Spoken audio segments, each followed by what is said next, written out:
আমরা কি দেখলাম? আমরা যেখানে দাঁড়িয়ে বক্তব্য দিচ্ছি বন্ধু, এখানকার 100% মানুষ তপশিলি জাতিভক্ত।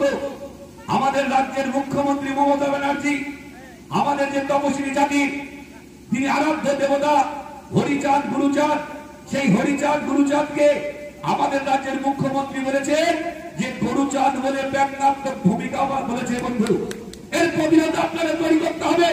কিভাবে করতে হবে?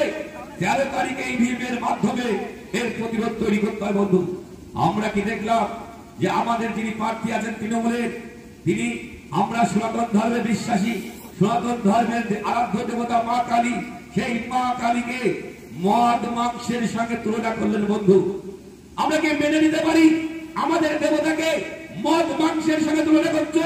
তার এর প্রতিবাদ করার সময় এসে বন্ধু, আগামী 13 তারিখে সকাল সকাল বুথে গিয়ে অমৃতা রায়কে ভোট দিয়ে এর প্রতিবাদ তৈরি করতে। বন্ধু, এখানেও শেষ নাই। আজ থেকে 8-10 দিন আগে বিভিন্ন সাংবাদিকরা প্রশ্ন করেছিলেন যে এত দুপুর বেলায় আপনি যে এত প্রচার করছেন, আপনার এনার্জির উৎস কি? সেই মহামাত্র যখন উত্তর দিয়েছিলেন, সেই কথাটা আমি এখানে বলতে পারবো না।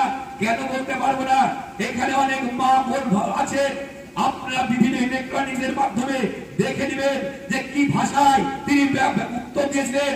আমাদের বাংলার মা বোনকে অপমান করেছিল 13 তারিখে দিতে হয়। বন্ধু, তাই বন্ধু, আমরা আগামী দিন যে নরেন্দ্র মোদী, এই নরেন্দ্র মোদীর সংকল্প নিয়েছে, সেই সংকল্পের মধ্যে আমাদের বলা হয়েছে আগামী 5 বছর নরেন্দ্র মোদী বিনামূল্যে রেশন দ্রব্য দিবে।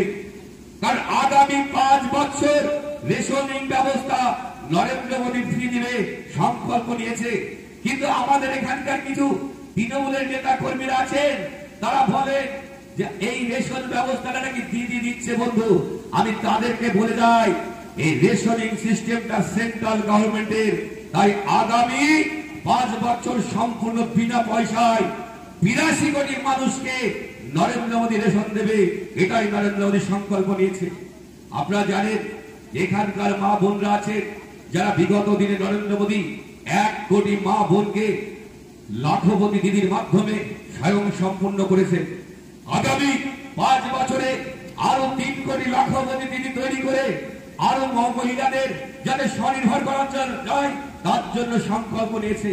নরেন্দ্র মোদী সংকল্প নিয়েছে যাদের বয়স 70-এর উপরে আয়ুষ্মানের মাধ্যম দিয়ে বিনা পয়সার চিকিৎসার ব্যবস্থা করেছে। বন্ধু, নরেন্দ্র মোদী সংকল্প নিয়েছে, আমরা দেখেছি আগে বিনা পয়সায় উজ্জ্বলা গ্যাস প্রত্যেকটা মা বোনদের হাত দিয়েছে।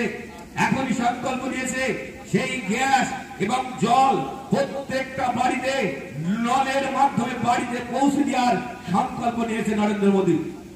নরেন্দ্র মোদী সংকল্প নিয়েছে আগামী 5 বছরে 3 কোটি আবাস যোজনা তৈরি করবে। নরেন্দ্র মোদী সংকল্প নিয়েছে। আমরা দেখেছিলাম যে নরেন্দ্র মোদী 370 ধারা বাতিল করেছে কাশ্মীরে। আমরা দেখেছি সংখ্যালঘু মা যারা তাদের 3 তালাক প্রথা রোধ করেছে। নরেন্দ্র মোদী এটা তৈরি করেছে যে 500 বছরের আগে যে রাম মন্দির, বিতর্কিত রাম মন্দির, সেই রাম মন্দিরকে নরেন্দ্র মোদী অযোধ্যায় রাম মন্দির তৈরি করে তার সাফল্য প্রমাণ করেছে। এখানে 80% মানুষ কৃষকজীবী। সেই কৃষকদের জন্য নরেন্দ্র মোদী বছরে 6000 টাকা কিষাণ সম্মান নিধির মাধ্যমে দিয়েছে। নরেন্দ্র মোদী 175টার উপরে মাঙ্গলিক প্রকল্প চালু করেছে। আপনারা জানেন সুকন্যা সমৃদ্ধি যোজনা, অটল পেনশন যোজনা, এখানকার চাষীদের জন্য সয়েল হেলথ কার্ড, একটার পর একটা যোজনা চালু করেছে। আজকে আমাদের যে তৃণমূলের প্রার্থী হয়েছে প্রত্যেকটা গ্রামে গিয়ে বলছে বন্ধু যে বলছে নাকি বিজেপিকে ভোট দিও না, আর বিজেপিকে ভোট দিলে লক্ষ্মীর ভান্ডার বন্ধ হয়ে যাবে। আমি প্রত্যেকটা মা বোনদের বলছি বন্ধু, পশ্চিম বাংলায় বিজেপির সরকার তৈরি করুন। আর পশ্চিম বাংলায় বিজেপির সরকার তৈরি করলে অন্নপূর্ণা ভান্ডারে 3000 টাকা করে বিজেপি সরকার আপনাদের দেবে। আমি দায়িত্ব নিয়ে এখান থেকে বলছি 1000 টাকা নয় 3000 টাকা দেবে বন্ধু। এখানে কোন লক্ষ্মীর ভান্ডার বন্ধ হবে না।